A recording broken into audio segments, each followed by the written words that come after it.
अस्सलाम वालेकुम क्लास। आज हमारा लेक्चर नंबर 5 है कंप्यूटर पार्ट 1 का। आज हमारा टॉपिक है टाइप्स ऑफ डाटा। आज हम पढ़ेंगे डिफरेंट टाइप्स ऑफ डाटा।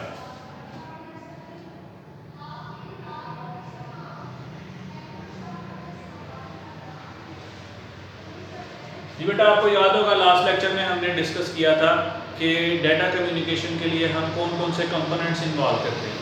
तो उसमें जो पहला कंपोनेंट था उसमें हमने देखा था कि मैसेज आता है, ठीक है। अब वो मैसेज कितने किस्म का हो सकता है। मैसेज असल में क्या था, डाटा ही था। मैसेज जो था असल में क्या था, डाटा ही था जो आप सेंड करते हो, ठीक है। तो वो मैसेज कितने किस्म का हो सकता है या वो डाटा कितने किस्म का हो सकता है।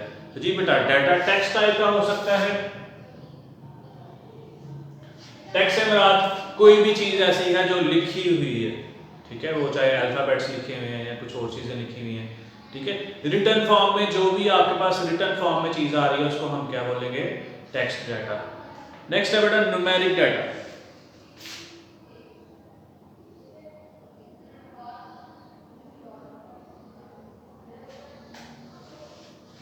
ठीक है, न्यूमेरिक डाटा में क्या है आपके पास, नंबर्स, ठीक है। पहले तो टेक्स्ट डाटा में आपके पास अल्फ़ाबेट्स आ रहे थे ना।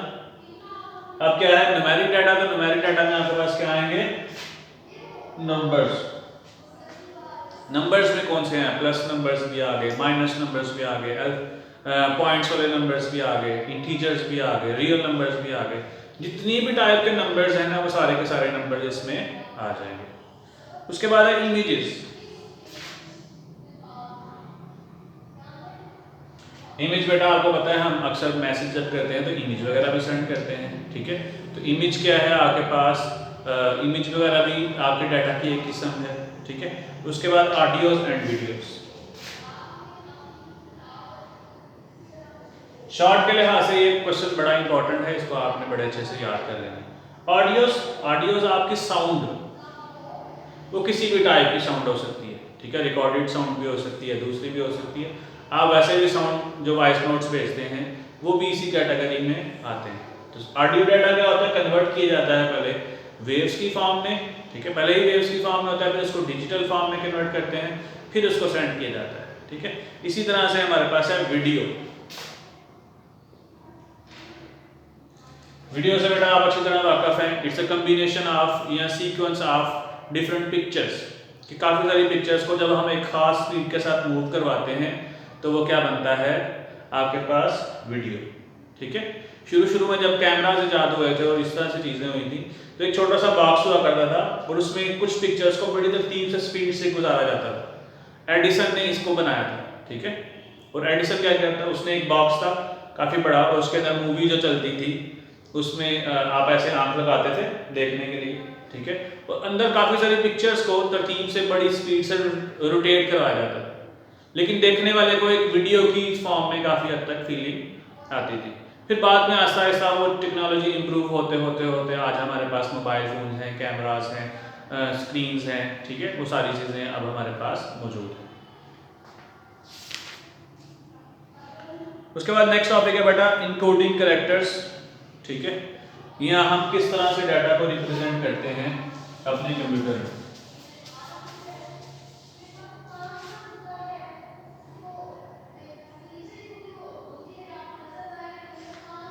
इनकोडिंग क्या है बेटा, कि आपके पास जो डाटा है या आपके पास जो नंबर्स हैं, ठीक है। यहाँ पे हम स्पेशल नंबर्स की और अल्फ़ाबेट्स की बात करेंगे इनकोडिंग में, ठीक है। बाकी इनकोडिंग में तो और भी चीज़ें आती हैं, लेकिन हम जो इनकोडिंग स्कीम्स पढ़ रहे हैं या इनकोडिंग कैरेक्टर्स पढ़ रहे हैं इनमें सिर्फ बात करेंगे नंबर्स की, अल्फ़ाबेट्स की, सिंबल्स की, ठीक है। इमेजेस और ऑडियो और वीडियो इस इनकोडिंग स्कीम से या इस इनकोडिंग पैटर्न से अलग है, ठीक है। तो हमारे पास डिफरेंट किस्म की इनकोडिंग स्कीम्स हैं जिसमें हम डाटा को चेंज करते हैं। असल में क्या है, ये इन इनकोडिंग स्कीम की ज़रूरत क्यों पेश आई। असल में हमारे पास जो डाटा सारा सेव होता है वो तो बाइनरी में सेव होता है, 0 एंड 1 की फॉर्म में। बात समझ आ रही कि नहीं आ रही, कि असल में जो डाटा सेव होता है वो तो होता है 0 एंड 1 की फॉर्म में, ठीक है। और 0 एंड 1 की फॉर्म में जो डाटा सेव होता है वो तो हम सेव नहीं कर सकते, लेकिन हम कंप्यूटर हमारा जो अल्फ़ाबेट्स हैं, जो नंबर्स हैं, जो कैरेक्टर्स हैं, जो स्पेशल सिंबल्स हैं, ठीक है, प्लस माइनस मल्टीप्लाई या डॉलर साइन, हैश साइन, ये सारे सिंबल्स भी किस में सेव करता है, वो उनको कन्वर्ट कर लेता है किसमें, बाइनरी में। अब वो किस तरह से करता है उसी चीज़ को हम यहाँ पर सीखेंगे। तो पहला कोड है हमारे पास BCD, बाइनरी कोडेड डेसिमल, ठीक है, बाइनरी कोडेड डेसिमल, ठीक है। अब बाइनरी कोडेड डेसिमल में हमारे पास क्या आता है, 4 बिट्स आती हैं, ठीक है, 4 बिट्स हैं आपके पास और उसकी फॉर्म में आप डाटा को कन्वर्ट करते हैं, ठीक है। इसमें कितनी बिट्स यूज करते हैं हम, 4 बिट्स यूज करते हैं डाटा को कन्वर्ट करने के लिए, ठीक है। अब 4 बिट्स को या तो हम 0 कर सकते हैं या तो हम 1 कर सकते हैं, ये सारे मामला हम कर सकते हैं, ठीक है। उसके बाद ये जो कोडिंग स्कीम थी ना, इसमें लिमिट थोड़ी थी, इतना ज़्यादा डाटा आप कन्वर्ट नहीं कर सकते थे। इसके बाद है EBCD, extended binary coded decimal interchange, ठीक है। EBCD इसी के एक्सटेंडेड फॉर्म थी EBCD और इंटरचेंज, ठीक है, extended binary coded decimal interchange code, ठीक है। ये नाम आपने बड़े अच्छे से याद करने हैं, एक्सटेंडेड बाकी यही है बाइनरी कोडेड डेसिमल और फिर इंटरचेंज कोड, ठीक है। अब इसमें क्या था कि इसमें हमारे पास जो नंबर ऑफ कैरेक्टर्स थे वो 8 हो गए, बिट्स कितनी यूज हो गई, 8 बिट्स, 4 के 2 पेयर बन जाते थे आपके पास, और इसको हम हेक्साडेसिमल नंबर्स के लिए यूज करते थे, ठीक है। इसमें कितनी बिट थी, 4 बिट्स, आपके पास तकरीबन 16 के राउंड अबाउट कैरेक्टर्स से बन सकते थे। इसमें कितनी है, 8 बिट्स, इसमें 256 कैरेक्टर को रिप्रेजेंट किया जा सकता है, ठीक है। बात समझ आई। मिसाल के तौर पे हम कहते हैं एक कैरेक्टर है, इसकी एक बाइनरी बनेगी, फिर B की बनेगी, फिर C की बनेगी, फिर D की बनेगी। नंबर ऑफ कैरेक्टर सारी अल्फाबेट्स अगर हम लिख लें तो हमारे पास आते हैं तकरीबन 26 या 27 अल्फाबेट्स होते हैं ABC। अब हमारे पास कितने हैं कि 256 के हमारे पास स्पेस मौजूद है कि इतने कैरेक्टर्स की हम कन्वर्जन कर सकते हैं किसमें, बाइनरी में। बात समझ आ रही है कि 256 की कैपेसिटी हमारे पास मौजूद है कि इतने कैरेक्टर्स को हम कन्वर्ट कर सकते हैं बाइनरी में, ठीक है। तो ये भी एक अच्छा बाइनरी कोड था। इसके बाद आया ASCII जो ज़्यादा फेमस है इससे ज़्यादा। ये जो BCD था ये तो पुराने कंप्यूटर्स में यूज होता है, आज के कंप्यूटर में यूज नहीं होता। उसके बाद एक्सटेंडेड बाइनरी आया, ये भी यूज होता रहा, ठीक है। इसके बाद अब जो चल रहा है वो हमारे पास है ASCII।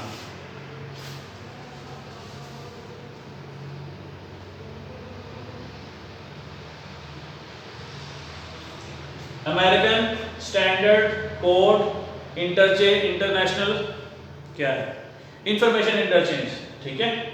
American standard code information interchange, ठीक है। और ये किसने बनाया, ANSI ने, ठीक है, या ANSI भी बोलते हैं। ये हम पहले भी पढ़ चुके हैं जब हमने वो पढ़े थे प्रोटोकॉल्स या स्टैंडर्ड्स पढ़े थे, ठीक है। उसमें हमने पढ़ा था कि कौन कौन सी कंपनीज हैं जो स्टैंडर्ड्स को बनाती हैं, ठीक है। तो ये उसी कंपनी ने इसको स्टैंडर्डाइज किया है, ये इसको बनाया है, ठीक है। इसमें हमारे पास क्या है, 7 बिट्स भी यूज होती हैं और 8 बिट्स भी यूज होती हैं, ठीक है। 7 बिट्स भी यूज होती हैं लेकिन 8 बिट्स भी यूज होती हैं। एक्सटेंडेड बाइनरी में हम हेक्साडेसिमल को डील कर रहे थे, जबकि इसमें हमारे पास वो वाली शर्त कोई नहीं है, इसमें हम सिंपल अल्फाबेट्स को नॉर्मली डील कर रहे हैं। 7 बिट्स में कितने हैं, 128 और इसमें कितने हैं, 256। अब आप बच्चे सोच रहे होंगे कि ये याद करना तो बड़ा मुश्किल है कि 7 बिट्स हैं तो इसकी 128 है, 8 बिट्स हैं तो 256 है। तो आसान सी बात बताता हूँ, अगर 7 बिट्स हैं, जितनी बिट्स हो उतनी 2 की पावर लगा लें। 7 बिट है तो 2 की पावर 7 128 होता है। अगर 8 बिट्स हैं तो 2 की पावर 8, ये आपके पास बन जाएगा 256, ठीक है। आप देखना चाहें कितनी बिट्स हैं तो कितने कैरेक्टर बन जाएंगे, तो जितनी बिट्स हो 2 की उतनी पावर लगा लें, आपके पास आंसर आ जाएगा। 2 की पावर 7 128 आ जाएगा, 2 की पावर 8 256 आ जाएगा, ठीक है। लेकिन ये वाला चीज आपने कहीं पेपर में नहीं लिखनी, ठीक है, समझ आ रही है।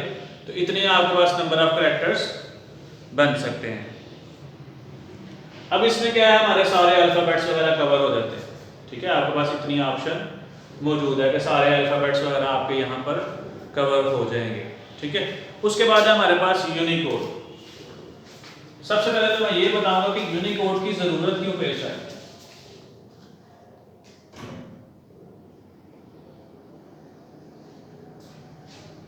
अब देखिए बेटा, आज की में हमारे पास 128 तक कैपेसिटी है। हम इंग्लिश के सारे अल्फाबेट्स लिख सकते हैं, कैरेक्टर्स लिख सकते हैं, नंबर्स लिख सकते हैं, स्पेशल सिंबल लिख सकते हैं। कैपेसिटी अच्छी खासी मौजूद है।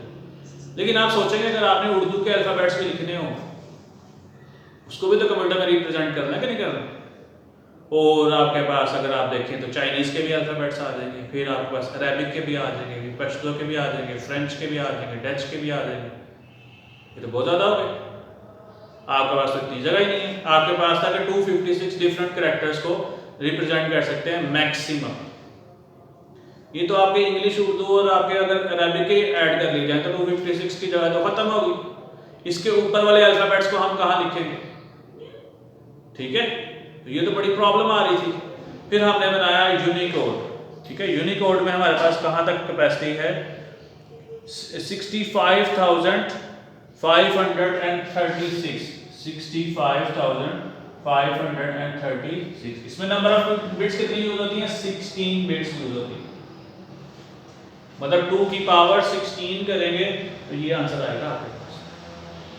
अब इसमें इंग्लिश, उर्दू, इस्लाम में तो नहीं, इंग्लिश, उर्दू, आपके पास अरेबिक, पश्तो, डच, फ्रेंच, जितनी भी लैंग्वेजेस हैं, ठीक है, पर्शियन, जितनी भी लैंग्वेजेस हैं, सबके अल्फाबेट्स आप ऐड कर लेंगे तो भी इसको फर्क नहीं पड़ेगा।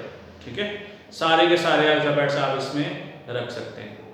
ठीक है, फर्दर जो नई लैंग्वेजेस भी आएंगी हमारे जाने के बाद अगले वक्तों में, ठीक है, उनको भी हम इसके अंदर ऐड कर सकते हैं। ठीक है, अगर पुरानी लैंग्वेजेस की अगर बात करें उनको ऐड करना तो वो भी आप इसमें ऐड कर सकते हैं। कुछ ऐसी लैंग्वेजेस हैं जो खत्म हो गई हैं, लैटिन वगैरह, ठीक है, उनको भी आप इसमें ऐड कर सकते हैं। तो बात समझ आ गई कि हम किसी एक कैरेक्टर की उसमें यहाँ पर बाइनरी बना सकते हैं।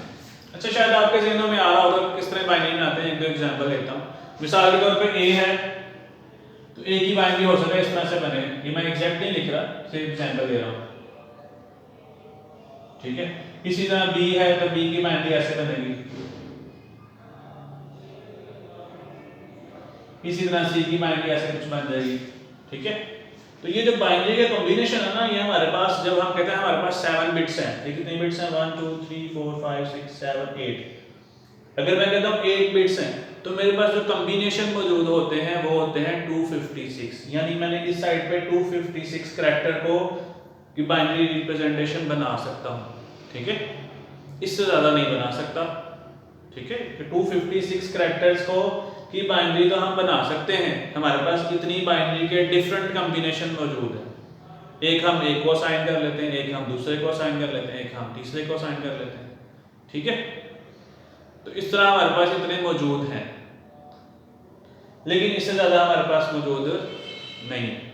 यूनिकोड में हमारे पास कितने हैं? 65,536।